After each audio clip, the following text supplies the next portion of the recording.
Hello AIIMS. तो आज हमारा कारवा जो है वो ट्रिग्नोमेट्रिक इक्वेशन में आगे की ओर आ चुका है। इससे पहले हम लोग देख रहे थे कि टाइप्स ऑफ ट्रिग्नोमेट्रिक इक्वेशन कितने होते हैं, कितने नहीं, दैट मीन्स टाइप से हम लोग ट्रिग्नोमेट्रिक इक्वेशन को सॉल्व कर रहे थे।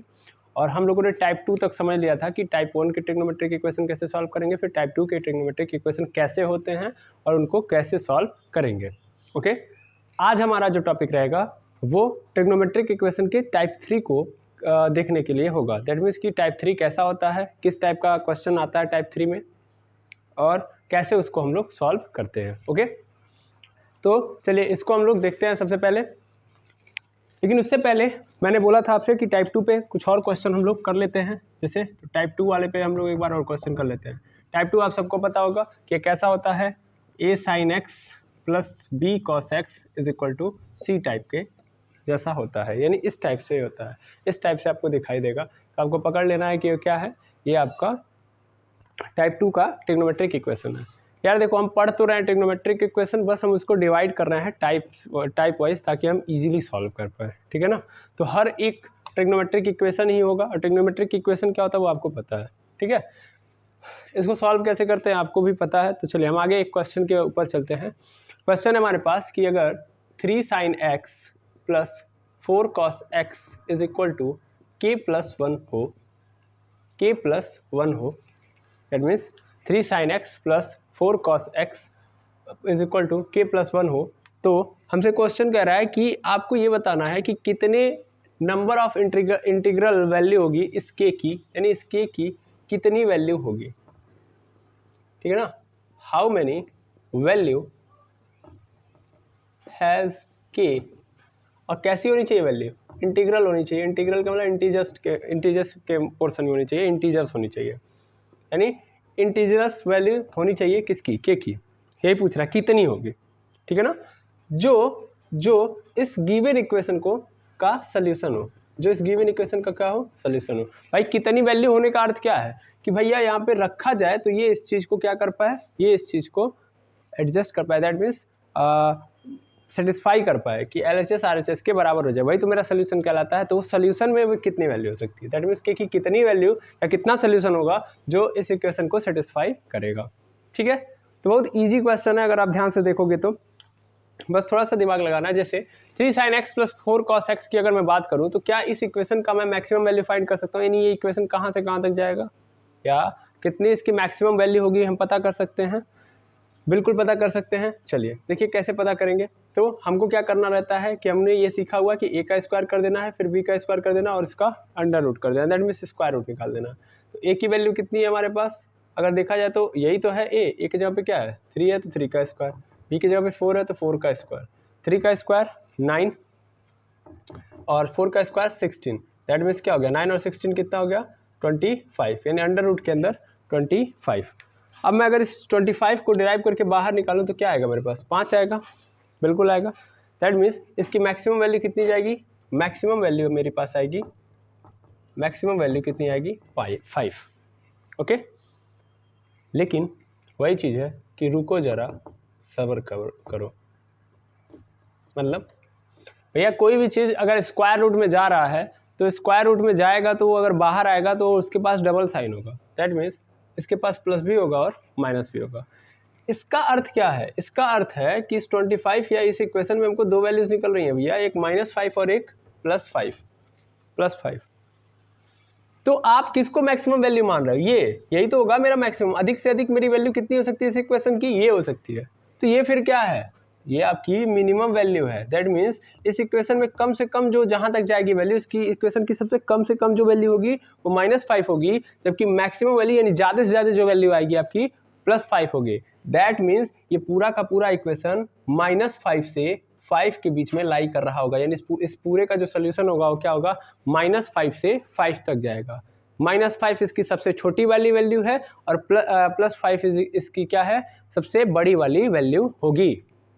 आई बात समझ में, अच्छा हाँ। तो इसका अर्थ है सर कि ये जो k+1 है, ध्यान से समझना, ये जो k+1 है वो लाई कर रहा होगा, यानी वो क्या होगा -5 से बड़ा या इसके बराबर होगा, बराबर तो होगा ना, यानी एक कंडीशन में सबसे छोटी वाली वैल्यू यहाँ पे -5 होगी और इससे बड़ा भी होगा, और इसके साथ साथ +5, ध्यान से समझेंगे, +5 से क्या होगा, +5 से मतलब छोटा होगा या उसके बराबर होगा, उससे ज़्यादा नहीं होगा।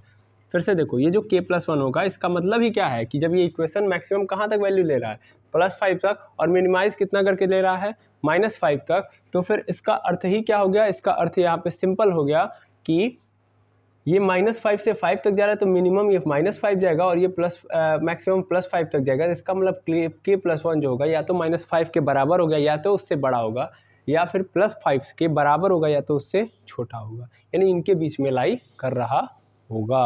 यस और नो? बिल्कुल सर।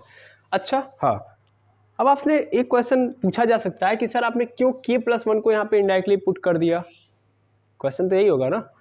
तो मेरी बात ध्यान से सुनो, मैंने क्या बोला, मैंने इस चीज़ को पकड़ा, LHS को पकड़ा, LHS की मिनिमम वैल्यू और मैक्सिमम वैल्यू फाइंड कर ली कि मेरा जो ये है पोर्शन, ये LHS या तो मिनिमम इतनी वैल्यू देगा या तो मैक्सिमम इतनी वैल्यू देगा। अब मैं यहाँ पे k को पुट करूँगा जिससे मेरा RHS आ जाए, यही तो है। क्या इसके पास क्या सिंगल केवल आंसर है? नहीं, इसके पास -5 से लेके 5 तक का आंसर है। इसका मतलब मैं k को पुट कर रहा हूँगा तो k की वैल्यू पुट कर करके मैं एक एक वैल्यूज़ को फाइंड कर रहा हूँ, क्योंकि मेरी वैल्यू एक नहीं ना है, मेरी वैल्यू कई सारी हैं, -5 से 5 तक। यार एक इक्वेशन जो है उस इक्वेशन का सिंगल एक सोल्यूशन नहीं होता है। आप छोटे क्लासेस के अंदर पढ़े होंगे तो आपको इक्वेशन को फाइंड आउट करने के लिए बताया जाता होगा कि देखो यार, अगर आपको एक इक्वेशन दिया गया है, जैसे आप थोड़ा सा पिछले क्लासेस में चले जाओ, क्लास 10th के अंदर जाके देखो, तो एक चैप्टर आपको मिलेगा pair of linear equation in 2 variable, जिसमें हम लोग पढ़ते हैं कि जो pair of linear equation in 2 variable है वो कंसिस्टेंट है या इनकंसिस्टेंट। तो कंसिस्टेंट का मतलब कि उसके पास सोल्यूशन है कि नहीं है, और इनकंसिस्टेंट मतलब उसके पास सोल्यूशन, मतलब सॉरी, कंसिस्टेंट का मतलब उसके पास सोल्यूशन होगा और इनकंसिस्टेंट का मतलब सोल्यूशन नहीं होगा, और उसमें हम चेक करते हैं प्रॉपर। और कंसिस्टेंट में भी दो कंडीशन होंगे, या तो उसका सिंगल एक सोल्यूशन होगा या तो उसके कई सारे सोल्यूशन होंगे। तो वहाँ से एक बात आपको समझनी पड़ेगी कि जरूरी नहीं है कि हर बार केवल और केवल एक ही सोल्यूशन हो। कई बार ऐसा होता है कि एक इक्वेशन के पास कई सारे सोल्यूशन होते हैं, यानी कई सारी वैल्यूज पुट करने के बाद भी उसके कई सारे सोल्यूशन मिल जाते हैं, यानी कई सारी वैल्यूज पे वो सेटिस्फाई कर पाती है अपने आप को। ये जो आपको इक्वेशन दिख रहा है वो ऐसा ही है, मैनी सोल्यूशन वाला है, कंसिस्टेंट है ये पहली बात, क्योंकि इसके पास सोल्यूशन है। इनकंसिस्टेंट मतलब सोल्यूशन ही नहीं है तो हम ये लेते ही नहीं।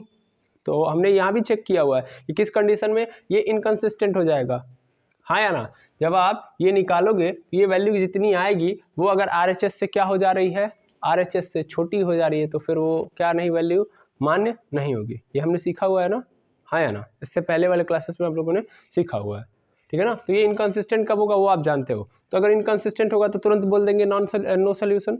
सेम टू सेम यहाँ पे कंडीशन, यहाँ पे ये कंसिस्टेंट है, सिंपल दिख रहा है, क्योंकि यहाँ पे देखो, यहाँ पे कहीं हमको RHS में कोई वैल्यू तो दी नहीं है कि मैं चेक कर लूँ कि 5 आया है तो 5 बड़ा है छोटा है। तो यहाँ पे 100% नजर आ रहा है कि यहाँ पे सोल्यूशन होगा, और सोल्यूशन क्या एक होगा, नहीं होगा। -5 से +5 दैट मीन्स कई सारे सोल्यूशन होने वाले हैं। जब कई सारे सोल्यूशन होंगे तो यहाँ पे के ऊपर डिपेंड करेगा ना, के की जो वैल्यू डालूंगा उस हिसाब से मेरे इस इक्वेशन का सोल्यूशन मिलेगा। तो एक्चुअल में मैं LHS की एक एक वैल्यू अगर निकालना चाहता हूँ तो RHS को उसके बराबर करना पड़ेगा ना, तभी तो सोल्यूशन सेटिस्फाई करेगा, दैट मीन्स तभी तो LHS RHS के बराबर होगा। थोड़ा फिर से ध्यान से समझो, LHS को यानी LHS की मिनिमम वैल्यू ये होगी और मतलब मैक्सिमम वैल्यू ये होगी। तो मैंने k+1 को यही डाल दिया कि या तो k+1 मेरा -5 से, वही तो मैं कर रहा हूँ, सेटिस्फाई करने का कर रहा हूँ काम, या तो अगर मेरा -5 है तो k+1 का वैल्यू -5, यानी LHS -5 दे रहा है तो k+1 की वैल्यू -5, 6 दे रहा है या सॉरी -4 दे रहा है तो k+1 क्या हो जाएगा, उससे k+1 की वैल्यू -4 हो जाएगी। यानी LHS को हमको हर बार क्या करना है, बराबर करना है RHS के। यानी अगर यहाँ पे LHS पूरा सॉल्व करने पे -5 आ रहा है तो k+1 इज इक्वल टू क्या हो जाएगा, -5। अगर LHS की वैल्यू -4 आ रही है तो k+1 की वैल्यू मेरी क्या आ जाएगी, k+1 की वैल्यू इज इक्वल टू क्या हो जाएगी, -4। यही तो होगी, यानी हमको यहाँ पे k की वैल्यू वो पुट करनी पड़ेगी जो -4 दे दे। क्लियर है बात? हाँ, तो चलो k का देखो कहाँ से कहाँ तक लाइक कर रहा है, ये तो LHS देख लिया कहाँ से कहाँ तक लाइक कर रहा है, तो RHS हमको k का देखना है ना। तो चलो k+1 को एक बार हम लोग क्या ले लेते हैं, एक बार हम लोग ले लेते हैं वही चीज़, -5 हो, अगर मिनिमम यहीं तक जाएगा तो k+1 is equal to -5, that means क्या हो जाएगा, यहाँ से 1 को इधर भेज दो तो k इज इक्वल टू क्या हो जाएगा मेरे पास, -5 और -1, that means k is equal to आ गया -6। k की वैल्यू क्या मिल गई, -6। तो k की मिनिमम वैल्यू कितनी होगी, मिनिमम वैल्यू -6। अच्छा यहाँ पे देखो, क्योंकि माइनस में है, निगेटिव वाले को हम क्या मानते हैं, मिनिमम, और पॉजिटिव वाले को मैक्सिमम। चलो यहाँ पे देखो दूसरा वाला, k plus one is equal to maximum कितनी जा रही है 5, तो 5 रख दिया, 1 को इधर कर दो, तो k plus one is equal to sorry k is equal to 5 minus one, k is equal to 5 minus one is equal to 4, यानी कि ये क्या हो गई, मैक्सिमम वैल्यू। मैक्सिमम वैल्यू ये हो गई। अब इसका मतलब क्या है, इसका मतलब ये है कि k जो लाई कर रहा है वो कहाँ से कहाँ तक लाई कर रहा है, k is belongs to -6 to 4, yes और नो, यानी k की जो वैल्यू है -6 से लेके 4 तक बिलोंग कर रही है। अब अगर मैं ध्यान से देखूं तो k की वैल्यू कौन कौन सी होगी, अगर मैं इसको पूरा डिराइव करके लिख दूं तो -6, -5, -4, -3, -2, -1, 0, 1, 2, 3 एंड 4, टोटल कितनी वैल्यूज हो गई, इतनी। अब गिनो तो कितनी हो गई, 1 2 3 4 5 6 7 8 9 10 11, टोटल कितनी वैल्यूज आ गई, 11 वैल्यूज। और ये 11 वैल्यूज पे ये जो इक्वेशन, गिवन इक्वेशन है वो क्या हो जाएगा, सेटिस्फाई हो जाएगा। इज दैट क्लियर, यस और नो। यानी यहाँ पे k की 11 वैल्यूज होंगी जिनको पुट करने पे हमारा LHS RHS के क्या हो जाएगा, बराबर हो जाएगा। यानी यहाँ टोटल कितने सोल्यूशन है, टोटल 11 सोल्यूशन है। तो आप आई थिंक लिख सकते हो, थोड़ा स्टेप को समझना कि सबसे पहले मैंने इसका ये निकाला, यहाँ से मिनिमम वैल्यू मैक्सिमम वैल्यू, यानी RHS मेरा मिनिमम -5 हो सकता है और मैक्सिमम +5 हो सकता है। फिर मैंने k की मिनिमम मैक्सिमम देखी, यानी k कितना हो सकता है मेरा, तो k मिनिमम मेरा -6 हो सकता है, मैक्सिमम 4 हो सकता है, और k की टोटल कितनी वैल्यू आ गई, 11 वैल्यूज़। यहाँ पे आंसर आ गया समझ में कि टोटल कितने वैल्यूज़ हुए, टोटल 11 वैल्यूज़ हैं जो हमारा सोल्यूशन होंगी k के ओर से। Is that clear, I think यहाँ पे बात समझ में आ गई होगी, है ना। ठीक है, तो इसको आप क्या करिए, नोट करिए, फिर नेक्स्ट क्वेश्चन हम देखते हैं, फिर टाइप 3 पे पहुँचते हैं। चलिए अब देखते हैं आगे हम, तो आगे हमारा जो नेक्स्ट क्वेश्चन है वो नेक्स्ट क्वेश्चन ये आप नोट कर लिए होंगे। नेक्स्ट क्वेश्चन जो है एक एल्जेब्रिक फार्मूले पे डिपेंड, मतलब निर्भर करता है या उस पे रखा गया एक क्वेश्चन है। तो आई थिंक आपको याद होगा, जब आप पढ़ रहे होंगे क्लास 9th वगैरह में, तो वहाँ पे आपको एक फार्मूला पढ़ाया गया होगा कि a³ + b³ + c³ - 3abc is equal to a + b + c a² + b² + c² - ab - bc - ca, ठीक है। और कभी कभी क्या हो जाता था, मान लिया जाता था कि a इज इक्वल टू, मतलब इसकी वैल्यू जो है वो क्या है, 0 है, तो इसलिए a³ + b³ + c³ - 3abc is equal to 0, और यहीं पे लिख दिया जाता था a³ + b³ + c³ is equal to 3abc, इसको इधर भेज दिया जाता था। ये फार्मूला आप लोगों ने पढ़ा हुआ है। अच्छा, कई लोग के मन में ये आ रहा होगा कि ये फार्मूला आता कहाँ से, क्योंकि हम तो a + b + c के होल स्क्वायर में जीते हैं, मतलब वहाँ तक हम लोग को पता है, ये वाला नहीं पता है, ठीक है। चलिए मैं एक काम करता हूँ, इसको डिराइव कर देता हूँ, फिर उस क्वेश्चन पे पहुँचता हूँ, ठीक है। तो अगर ये आता है तो आखिर इसको कैसे हम करते हैं, तो ये वाला फार्मूला बनता है।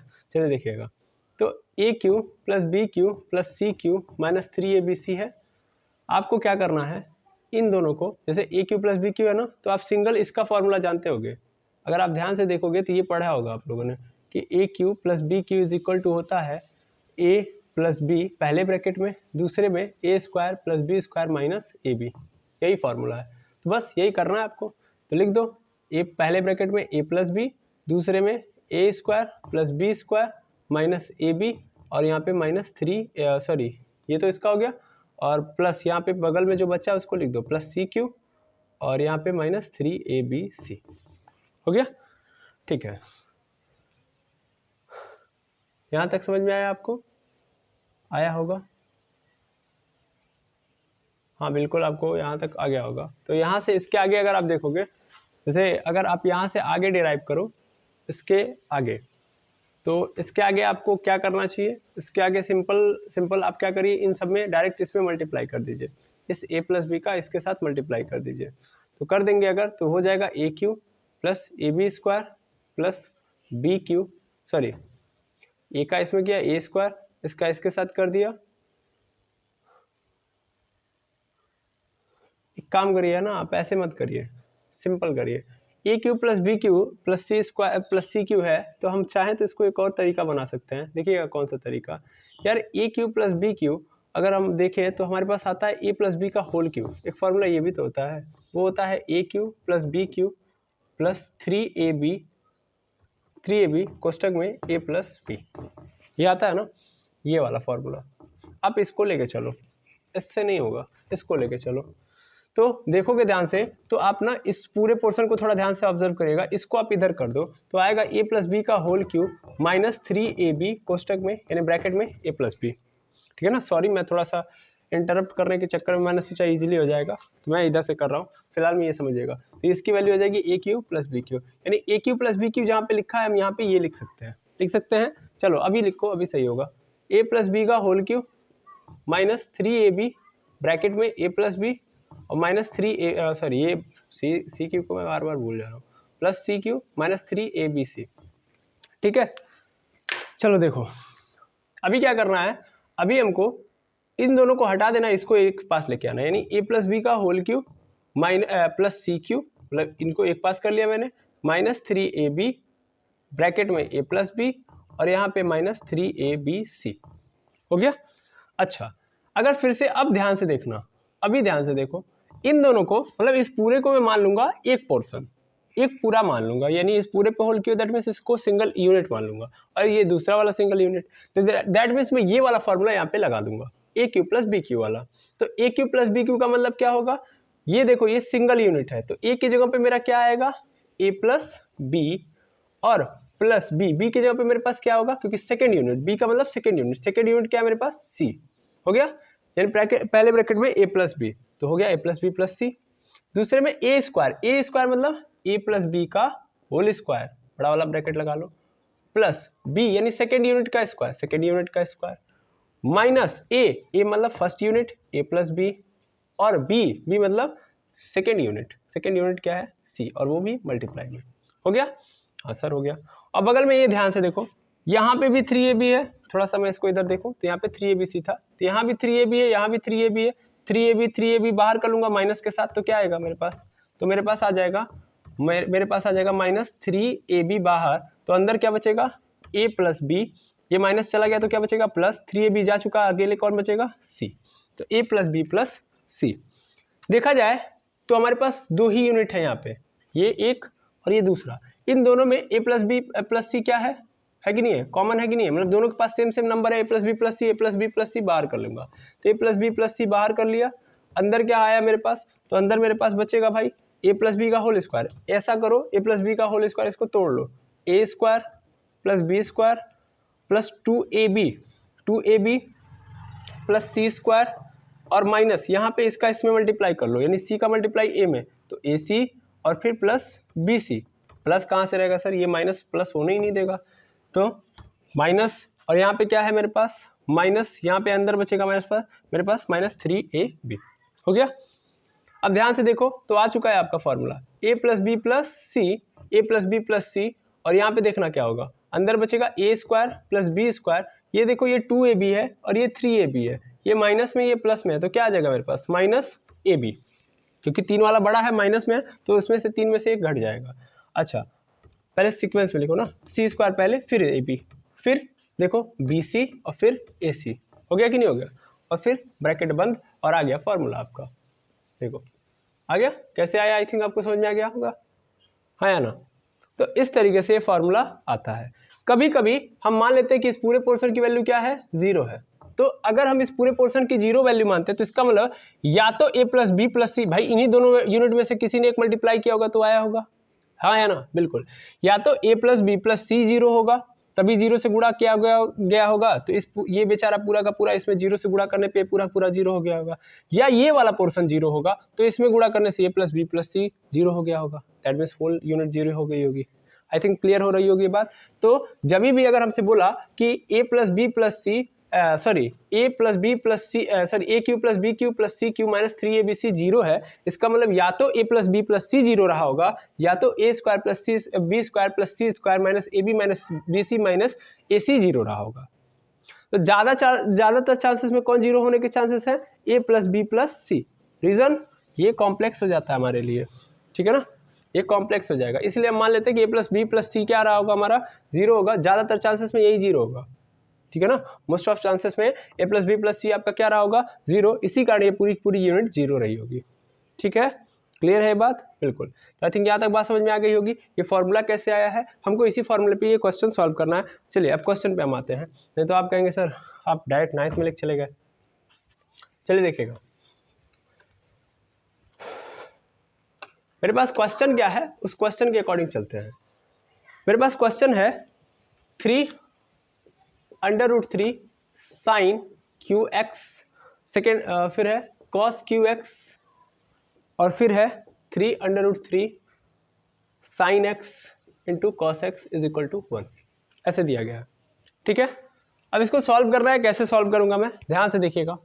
मैं इस 1 को इधर बुला लेता हूं, that means 3√3 sine cube x plus cos cube x plus इस 1 को इधर लेके आए तो पहले इसको लिख लो, -1 plus 3√3 sine x into cos x. एक बात मैं आपको बता दूं कि मैं टाइप 2 के तरह ही करूंगा, ठीक है ना। मैं किसकी तरह करूंगा, टाइप 2 की तरीके से। और टाइप 2 की तरीके से आप देख रहे हो कि ये है नहीं है, तो हमको क्या करना पड़ेगा, टाइप 2 की तरीके से बनाना पड़ेगा, ठीक है ना। क्वेश्चन में यही है, रिक्वायरमेंट क्या है इसको देखना पड़ेगा। तो जैसे दिया गया है इसको एडजस्ट करो टाइप 2 की तरह, ये टाइप 2 की तरह भी चेंज हो जाएगा, देखना कैसे होगा, थोड़ा सा समय देना पड़ेगा। चलो इसको देखो, 3√3 साइन क्यू एक्स है, तो हम भाई इसको क्या लिख सकते हैं, इसको अगर हम लिखना चाहें तो हम लोग लिख सकते हैं 3√3 है तो इसको हम लोग लिख देंगे √3 का क्यूब, √3 का क्यूब। देखो √3 का क्यूब रहा होगा तो क्या होगा, √3 इंटू √3 इंटू √3 रहा होगा, तो √3 से मल्टीप्लाई होगा √3 का, तो वही तो 3 बन गया होगा, और इसलिए √3 बच गया होगा, है समझे। तो ये √3 लिख सकता हूँ मैं, यानी इसको मैं लिख सकता हूँ √3 का क्यूब। और इधर देखो साइन इसके बगलिया में वो ऑलरेडी क्यू है, यानी √3 साइन एक्स का क्यूब, होल का क्यूब लिख सकता हूँ, बिल्कुल। अच्छा देखना यहाँ पे cos x है, तो cos x को क्या लिख सकता हूँ मैं, cos x को मैं लिख सकता हूँ cos क्यू एक्स को cos x का क्यूब। अच्छा ये यहाँ पे प्लस लगा सकता हूँ, बिल्कुल लगा सकता हूँ। और क्या मैं यहाँ पे -1 का क्यूब लिख सकता हूँ, हाँ, क्योंकि देखो जब भी पावर क्या नहीं है, पावर अगर इवन नंबर नहीं है, अगर इवन होता तो ये माइनस प्लस में चल जाता, लेकिन अगर ऑड है तो ऑड माइनस को माइनस ही रहने देता है, माइनस और ऑड का आपस में अच्छा खासा संबंध चलता है, ठीक है, बिल्कुल। फिर यहाँ पे माइनस लगाओ, सर माइनस क्यों, क्योंकि यहाँ पे तो प्लस था, लेकिन यहाँ पे आप माइनस लगा रहे हो, वही बता दे रहा हूँ मैं कैसे ये माइनस फिर प्लस में कन्वर्ट हो जाएगा, देखना ध्यान से। इसको मैं लिख सकता हूँ यहाँ पे 3 इंटू, यहाँ पे लिख सकता हूँ √3 साइन एक्स, हाँ, फिर लिख सकता हूँ कॉस एक्स, हाँ, फिर लिख सकता हूँ -1। सर -1 क्यों, देखो यहाँ पे -1, तभी तो -1 से गुणा करोगे तभी तो माइनस माइनस क्या हो जाएगा, प्लस। अब थोड़ा ध्यान से देखो तो मैंने किस में चेंज कर दिया, A cube plus B cube plus C cube -3 ABC कर दिया कि नहीं कर दिया। देखो ए की जगह पे मैं ए को क्या माना है मैंने, ए इज इक्वल टू माना हुआ है, यहाँ पे ध्यान से देख लो, A is equal to √3 sine x माना हुआ है, बी इज इक्वल टू मैंने कॉस एक्स माना हुआ है, और सी इज इक्वल टू मैंने -1 माना हुआ है, और वही चीज़ मैंने पुट की है, देखो पुट किया है ना, यही बन गया। और इधर क्या है, इज इक्वल टू क्या है, 0 है भाई, उसको भी नोट करके लिख दो, इज इक्वल टू 0, तो बन गया, हाँ बन गया, बिल्कुल बन गया। अब अगर मैं इस पूरे को देखूं तो A cube plus B cube plus C cube -3ABC, तो इसका फॉर्मूला अभी जस्ट हमने डिराइव किया है, और इस पूरे को मैं लिख सकता हूं ए प्लस बी प्लस सी, जानता हूं ना मैं, क्योंकि इसके बराबर क्या होता है, A plus B plus C bracket में A square plus B square plus C square minus A B minus B C minus C है, लिख सकता हूं मैं, बिल्कुल लिख सकता हूं। तो बस मैं वही लिखूंगा, यानी मैं इस पूरे को लिखना चाहूँ तो मैं लिख सकता हूँ ए प्लस बी प्लस सी, यानी ए √3 साइन एक्स प्लस बी मतलब कॉस एक्स, सी मतलब -1 हो गया।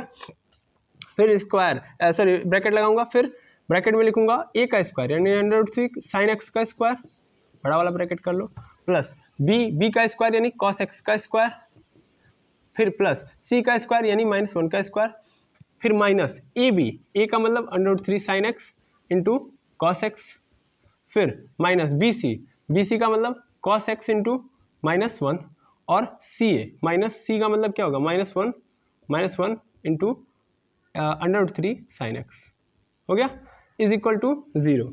अब क्या क्वेश्चन कह रहा है कि हमने दो लोगों को मल्टीप्लाई किया और आंसर में क्या आया है मेरे पास 0।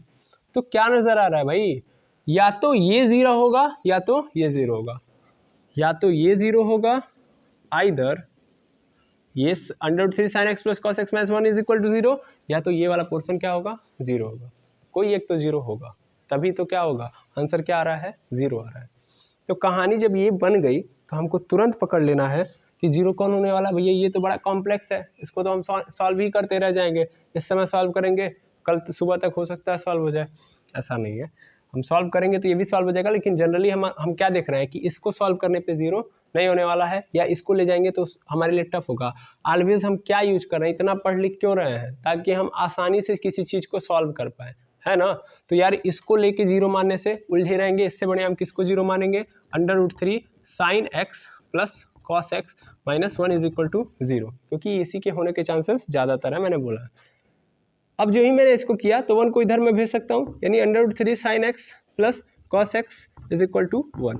ये देखो एक्चुअल में सब बहानेबाजी चल रही थी, कहानी ये थी कि हमको इस पूरे क्वेश्चन को टाइप 2 में कन्वर्ट करना था, क्योंकि हमको आ जा रहा नहीं था, यानी हमको आ तो रहा नहीं था, इसलिए हम इसको किस में कन्वर्ट कर रहे थे, टाइप 2 में, ताकि हम आसानी से कर पाए। बन गया ना मेरा टाइप 2 का question, a sin x plus b cos x is equal to c, बन गया ना। तो क्या अब हम यहाँ से सॉल्व कर सकते हैं आसानी से, सर अब क्या सॉल्व करने जैसा है, कुछ तो कुछ सॉल्व करने जैसा है ही नहीं। कैसे, थोड़ा देखो, यहाँ से मैं करूँगा इसको सॉल्व, तो कैसे करूँगा, मैं लिख सकता हूँ सबसे पहले इसकी वैल्यू निकालूंगा, तो वैल्यू कैसे निकलेगी, तो a का स्क्वायर यानी √3 का स्क्वायर, cos x के बगल में 1 है तो 1 का स्क्वायर, क्या हो जाएगा, √3 मतलब 3 और 1 का स्क्वायर मतलब 1, ठीक है ना। तो 3 1 4, यानी डायरेक्टली 4 आ जाएगा, 4 से क्या निकलेगा 2। वो आप कहोगे सर पिछले क्वेश्चन में आपने +-2 लिखा, अरे लिखा था, लेकिन जब हमको कोई वेरिएबल का पूछता कितने सोल्यूशन है, तब हम ये पता करते हैं कि मिनिमम एंड मैक्सिमम वैल्यू कितनी है। आया समझ में, यहाँ पे हमको ऐसा कुछ दिमाग नहीं लगाना है, जब हमसे जनरली दिया हुआ है हमको तो x का सोल्यूशन पूछेगा ना, ये क्वेश्चन में हमसे क्या पूछ रहा होगा, x की वैल्यू फाइंड आउट करनी है, ठीक है ना। हमसे ये नहीं पूछ रहा कितने सोल्यूशन है, जब भी हाउ मेनी सोल्यूशन पूछेगा तब आपको क्या करना है, प्लस माइनस का यूज करना है, अदरवाइज आप नॉर्मली क्या लोगे, केवल मैक्सिमम वैल्यू से अपना काम चला लोगे। अब मैक्सिमम वैल्यू मिल गई, इसी मैक्सिमम वैल्यू से इनमें क्या कर दो, डिवाइड कर दो, यानी √3/2 हो जाएगा sin x, कर रहा हूँ मैं, प्लस cos x है तो cos x का मतलब क्या आ जाएगा, इसके बगल में 1 है और 1 अपन √2 ऑलवेज कॉन्स्टेंट में करना है, oh sorry 1/2, cos x is equal to 1 है तो 1 के नीचे भी आ जाएगा 2, समझ रहे हो ना मैंने क्या किया, 2 से डिवाइड कर दिया। अब √3/2 क्या होगा, √3/2 को अगर मैं डिफाइन करूं तो क्या मुझे मिलने वाला है, √3 का मतलब मुझे मिल जाएगा यहाँ पे cos x, यानी यहाँ पे मैं लिख सकता हूँ, थोड़ा सा जगह की समस्या है तो मैं यहाँ पे सॉल्व कर रहा हूँ, घबराइए मत, कुछ दिन और। यहाँ पे इसके आगे देखूंगा √3/2 दैट मीन्स cos π/4 हो जाएगा, π/4 सर cos π/6 होता है, π/6 में आता है cos में, और ये रहा sin x प्लस, यहाँ पे देखोगे 1/2 है तो इसको लिख सकता हूँ sin π/6, और ये लिखूंगा cos x is equal to हमारे पास आ गया, इसको मैं कन्वर्ट कर दूं। अच्छा क्वेश्चन ये है कि सर आप कन्वर्ट किस में करते हो, ज़्यादातर हम sin a प्लस बी या sin a माइनस बी में सॉल्व करते हैं, cos a प्लस बी या cos a माइनस बी में सॉल्व कम करते हैं, तो ज़्यादातर हमको अगर ऐसे क्वेश्चन मिल रहे हैं तो हम sin a प्लस बी बनाएंगे। तो RHS वाला हमको 100% किस में कन्वर्ट करना है, 100% हमको साइन में ही कन्वर्ट करना पड़ेगा, यानी ये हो जाएगा मेरे पास sin π/6, ठीक है। क्या बन गया, sin a cos b cos a sin b, यानी cos a sin b, ठीक है ना, sin a cos b, और देखो फिर cos a sin b is equal to sin π/6, मिल गया। चलो क्या लिख सकता हूँ, sin a प्लस बी यानी x plus π/6 is equal to क्या, sin π/6, मुझे x की वैल्यू निकालनी है तो x plus π/6 is equal to क्या हो जाएगा, ये हो जाएगा n पाई प्लस -1 पे पावर n, और यहाँ पे हो जाएगा मेरे पास π/6, हो गया, मिल गया। अरे ऐसे कैसे, अभी तो x की वैल्यू निकालनी है, तो अब ऑड इवन वाला केस लगा लो, काम खत्म कर लो। ऑड इवन वाला केस कैसे लगाओगे, तो ऑड इवन वाला, सॉरी भाई तुमको हटा रहा हूँ मैं, क्वेश्चन को मैं मिटा रहा हूँ, आप समझ लेना। ऑड इवन वाला केस मैं यहाँ पे लगा रहा हूँ, x प्लस π/6 बहुत ऊपर हो जाएगा तो भी दिखेगा नहीं, एक बार मैं इवन मान लेता हूँ और एक बार ऑड मान लेता हूँ।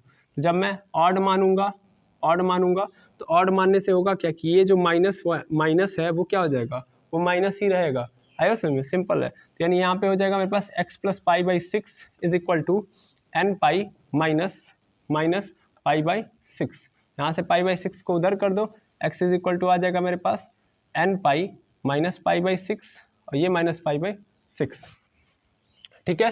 ये -π/6 कितना हो जाएगा हमारे पास, इस लाइन को भी मिटा लेने दो, क्योंकि जब कुछ किसी का अंत होगा तभी तो किसी की शुरुआत हो पाएगी। x इज इक्वल टू -π/6 -π/6 यानी क्या हो जाएगा -2π/6, 2 से 6 कैंसिल 3 बार में, that means x is equal to क्या आ जाएगा nπ - π/3। तो ये तो तब आएगा जब ऑड होगा।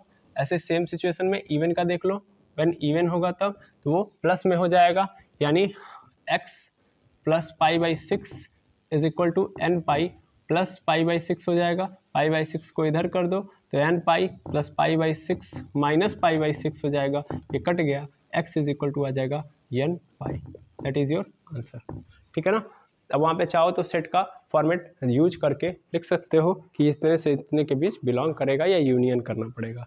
आई थिंक ये पूरा क्वेश्चन आपको क्लियर हो गया होगा। माफ़ी चाहूँगा, कई सारे पार्ट्स में डिवाइडेड हो गया है, लेकिन आप अगर स्टेप टू स्टेप समझोगे तो आपको समझ में आया होगा, ठीक है। एक बार देख लो वीडियो ऑन है ना, हाँ ठीक है वीडियो तो ऑन है, ठीक क्लियर है।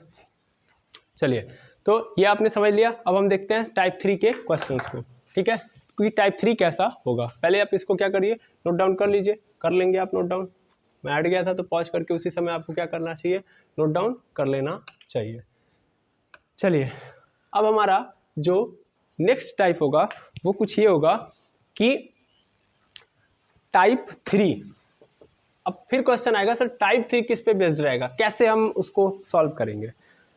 देखो यार टाइप 3 बहुत ही आसान है, बहुत आसान है। हाँ टाइप 3 आप जानते भी हो और करना भी कैसे है। देखो ट्रिग्नोमेट्री का हम लोगों ने ट्रिग्नोमेट्री पूरी पढ़ी हुई है तो फिर टेंशन है नहीं इस बात का, ठीक है ना। तो ट्रिग्नोमेट्री पढ़ने से हमारे लिए बेनिफिट यही है कि हमारे पास कोई दिक्कत नहीं है, हम हर क्वेश्चन को आसानी से सॉल्व कर सकते हैं। तो टाइप 3 का जो होगा वो कुछ ऐसा होगा कि भैया या तो प्रोडक्ट में कोई चीज़ दिया होगा, यानी प्रोडक्ट वाली चीज़ को किस में कन्वर्ट करना होता है, सम डिफरेंस में। पढ़े हो आप, प्रोडक्ट वाली चीज़ को किस में कन्वर्ट करना होता है, सम डिफरेंस में। और अगर कोई सम डिफरेंस में दिया है, बता रहा हूँ मैं टेंशन मत लेना, सम डिफरेंस में कोई चीज़ दिया है उसको किस में कन्वर्ट करना होता है, प्रोडक्ट वाली चीज़ में। यानी कुल मिलाकर फॉर्मूला का कहानी यहाँ पे डिराइव होने वाला है। एक सेकेंड मार्कर चेंज करेंगे, ठीक है। देखेंगे कैसे, प्रोडक्ट मतलब मल्टीप्लाई, प्रोडक्ट मतलब मल्टीप्लाई, यानी अगर कोई चीज़ मल्टीप्लाई में दिया गया है उसको कन्वर्ट करना है प्लस एंड माइनस में, प्लस एंड माइनस वाले में कन्वर्ट करना है, ठीक है। जैसे अगर मेरे पास ऐसे कोई एक कंपोनेंट दे दिया गया, जैसे मान लीजिए हम एक फार्मूला देखते हैं 2 sin A cos B, 2 sin A cos B।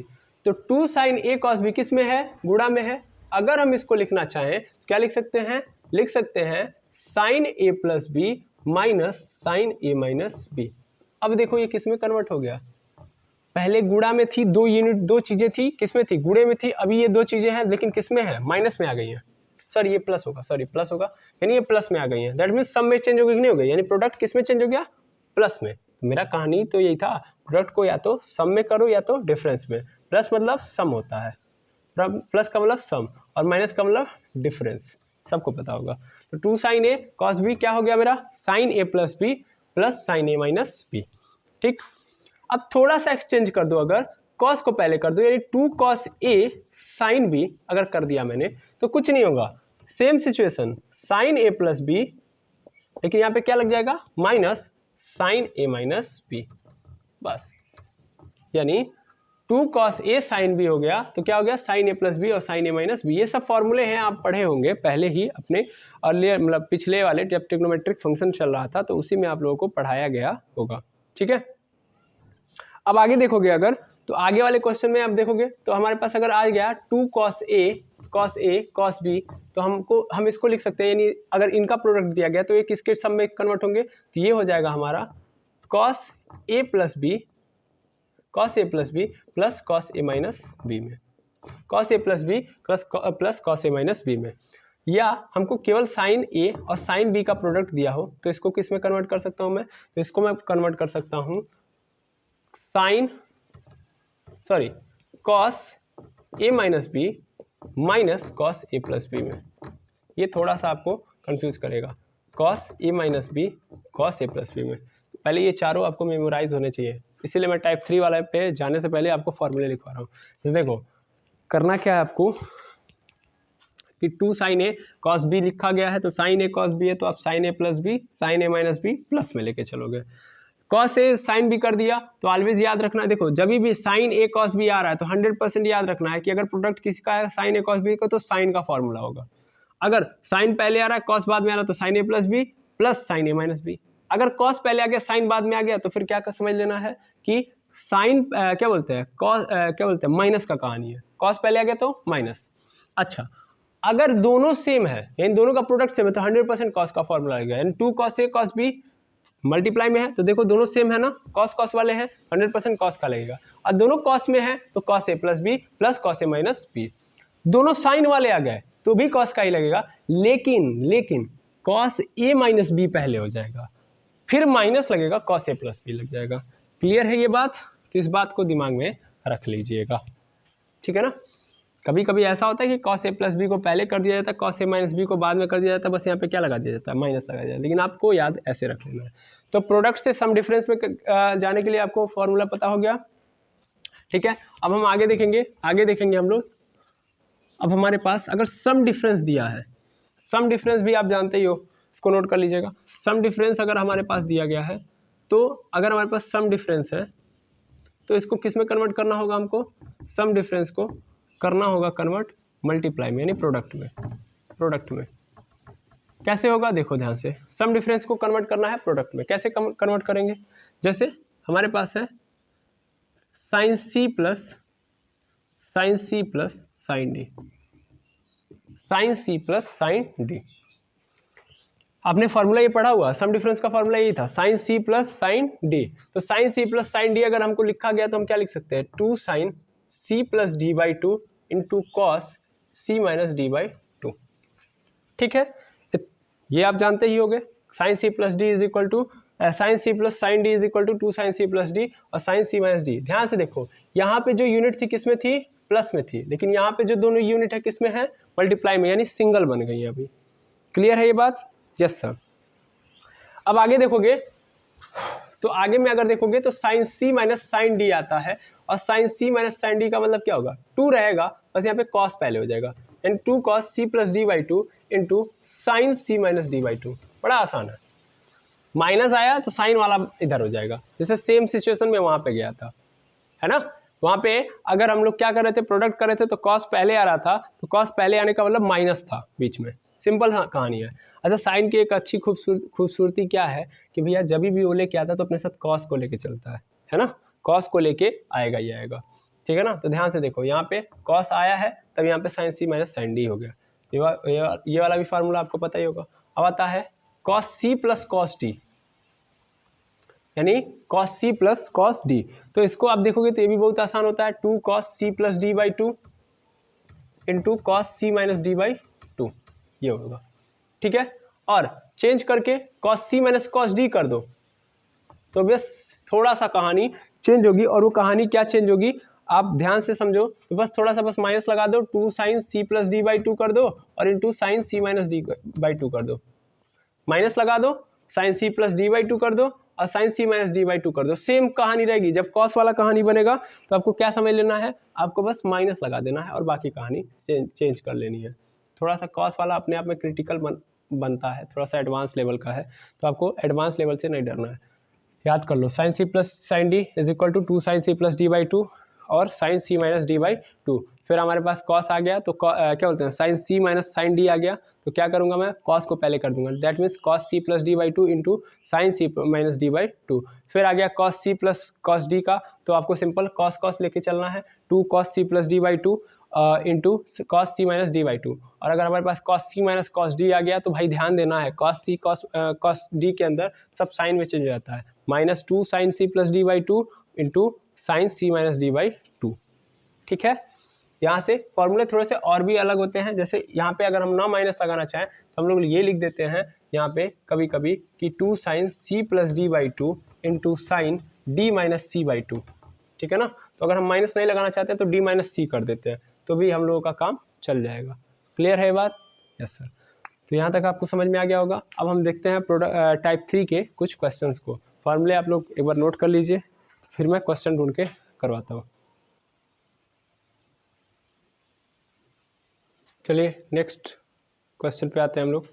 Next question हमारे पास है कि मतलब इस टाइप में पहला क्वेश्चन हम देख रहे हैं कि हमसे कह रहा है कि जनरल सोल्यूशन निकालिए किसका, sine x plus sign 5x बराबर sign 2x plus sign 4x।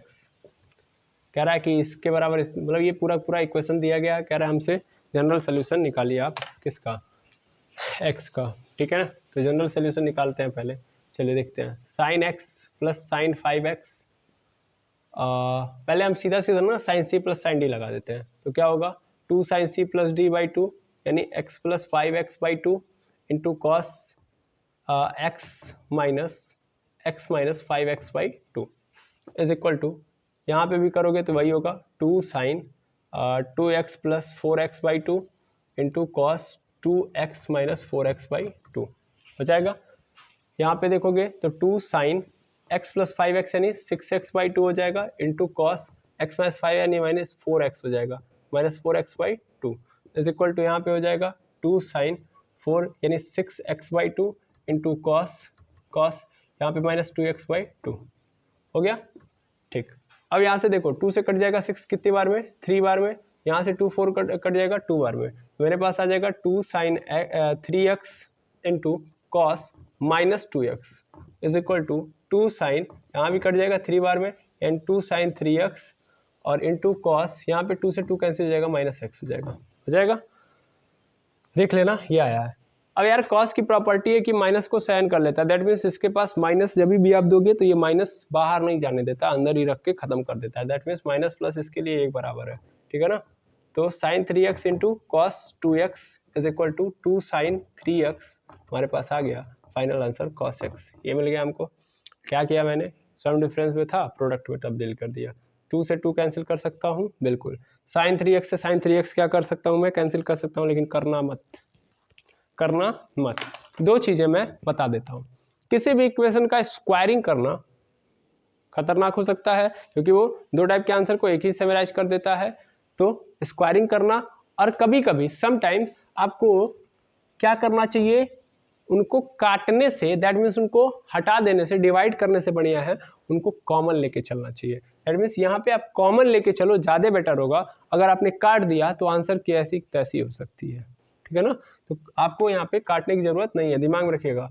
आप 2 से 2 काट दो क्योंकि उसका हमारे इस आंसर से लेना देना नहीं है, लेकिन हमारे पास साइन 3x इंपॉर्टेंट रोल निभाएगा, इसलिए हम इसको नहीं यहाँ पे काटेंगे, हम इसको बुला के इधर लेके चले आएंगे, यानी sign 3x into cos 2x इधर आएगा तो minus sine 3x into cos x. अब यहाँ पे मैं चाहूँ ना तो कॉमन ले सकता हूँ, मैं कॉमन ले लूँ ज़्यादा अच्छा रहेगा, काटने से बढ़िया कॉमन ले लो। क्या हो गया मेरे पास, cos 2x minus cos x is equal to 0। क्या मैं cos C minus cos D लगा सकता हूँ, बिल्कुल लगा सकता हूँ, तो साइन 3x हो जाएगा मेरे पास इंटू, अगर देखा जाए तो same formula cos C minus cos D वाला, तो इंटू हो जाएगा, यानी माइनस यहाँ पे लगा लो, डायरेक्ट माइनस लगा लो, minus 2 sine C plus D by 2 यानी 2x प्लस एक्स बाई 2 हो जाएगा, into sine C minus D by 2 यानी 2x minus x by 2 is equal to 0। क्या होगा यहाँ पे अगर मैं देखूँ तो साइन 3x और यहाँ पे देखो 2x है और x जुड़ जाएगा तो कितना हो जाएगा, डायरेक्ट अब इसको हटा दो, 2 से जुड़ जाएगा ये ध्यान से देखेंगे तो ये 2 बाहर कर लो डायरेक्ट, पहली बात तो 2 हो गया बाहर, ये वाला 2 मैंने बाहर कर दिया, इसका माइनस भी बाहर कर लिया, अंदर मेरे पास है साइन 3x बाई 2 और इंटू यहाँ पे देखोगे तो इंटू यहाँ पे देखोगे तो 2x में से x चला गया, that means sign x by 2 ठीक है, ये हो जाएगा। ठीक है बेटा, ठीक, चलिए सॉरी, इज इक्वल टू 0। यहाँ पे देखेंगे तो इस -2 को मैंने बोला ना, इससे मुझे कुछ लेना देना, इसको हटा दो, यानी इसको इधर भेज दिया तो क्या हो जाएगा मेरे पास, इसके इधर भेज दिया मैंने तो मेरे पास बचेगा sine 3x into sine 3x by 2 into फिर क्या है sine x by 2 is equal to 0। तो कुल मिला के हमको ये आ गया। अब अगर ये आ गया तो इसका अर्थ क्या है कि यानी 3 लोग हैं और तीनों का गुणा करने पे क्या आ रहा है 0, फिर वही चांसेस बनाओ, या तो मेरा sign 3x is equal to 0 रहा होगा तभी तो इस जीरो था, तो इस जीरो के कारण ये बाकी सब सिंगल भी सब एक साथ थे, इसलिए वो भी जीरो हो गए, है कि नहीं है। अगर एक गलत था तो बाकी दोनों लोग को भी गलत मान लिया गया, तो साइन 3x जीरो हो सकता है। साइन 3x जीरो होने का मतलब क्या है, sine 3x is equal to sine zero, sine zero मतलब 3x is equal to n pi plus यानी -1 पे, सॉरी यहाँ पे प्लस लगाओ फिर -1 पे पावर n और यहाँ पे जीरो, दैट मीन्स ये पूरा पोर्शन जीरो, यानी 3x इज इक्वल टू क्या हो गया n पाई, यानी x इज इक्वल टू आ गया n पाई बाई 3। तो पहला अगर लिया तो x की वैल्यू कितनी मिली, n पाई बाई 3। अगर मैं दूसरा ले लूँ दैट मीन्स मैं ले लूँ sine 3x by 2 is equal to zero, that means ये भी तो साइन जीरो ही होगा, यहाँ पे भी तो साइन जीरो ही होगा, साइन जीरो होगा क्योंकि जीरो है, तो 3x बाई 2 और इज इक्वल टू यहाँ भी n पाई होगा, लेकिन n पहले ही ले चुका हूँ तो मैं k ले लेता हूँ, ठीक है ना। अब 2 को इधर भेज दो और 3 को इधर, तो x इज इक्वल टू 2 इधर चला गया तो 2 के पाई और 3 इसके नीचे, तो x इज इक्वल टू क्या गया 2 के पाई बाई 3। सेम सिचुएशन में तीसरा आंसर जो हमको मिलेगा वो कुछ ये होगा कि साइन क्या है मेरे पास x by 2 is equal to zero हो सकता है, भाई तीनों में से कोई जीरो हो सकता है ना, इज इक्वल टू जीरो, हमारे पास कोई फिक्स तो है नहीं कि ये जीरो था, यानी यहाँ से क्या आएगा मेरे पास x by 2 is equal to n pi, n ले नहीं सकते क्योंकि n ऑलरेडी ले लिया, तो m ले लेता हूँ, m पाई हो जाएगा, 2 को उधर भेज दो तो x इज इक्वल टू आ गया 2m पाई, यानी x की वैल्यू ये आ गई। तो x की कितनी वैल्यू 1 2 3, तीन जनरल सोल्यूशन में आपको नजर आएंगे कि ये तीनों तीनों क्या है आपके इस गिवन इक्वेशन के जनरल सोल्यूशन है। तो आई थिंक टाइप 3 का क्वेश्चन कैसे सॉल्व करता है, कैसे आप सॉल्व करोगे आपको समझ में आ गया होगा, ठीक है। तो टाइप 3 का क्वेश्चन आप सॉल्व कर लोगे, ओके। तो इस पे बेस्ड मैं कुछ क्वेश्चन आपको दे देता हूँ ताकि आप घर पे जाके सॉल्व करिएगा, और अगर नहीं आएगा तो ज़रूर डाउट्स कमेंट सेक्शन में बताइएगा या टेलीग्राम चैनल पे हमें बताइएगा, ठीक है। पहले आप इसको नोट कर लीजिए, तब मैं क्वेश्चन यहाँ पे लिख दे रहा हूँ।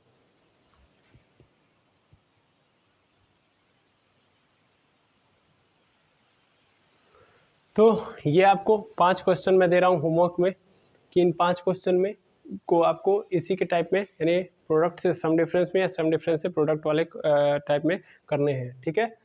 अगर इनमें से कोई भी क्वेश्चन नहीं आ रहा है तो प्लीज़ रिक्वेस्ट है आपसे डाउट सेक्शन या कमेंट सेक्शन जो बोलते हैं जो भी है, आप मुझे किसी भी तरीके से बताएं ताकि मैं अगले सेशन में इन 5 क्वेश्चन को सॉल्व कर सकूं। अगर आपका हो जा रहा है अच्छी बात है, नहीं हो रहा है तो बताएंगे, मैं इसको सॉल्व करूंगा, ठीक है।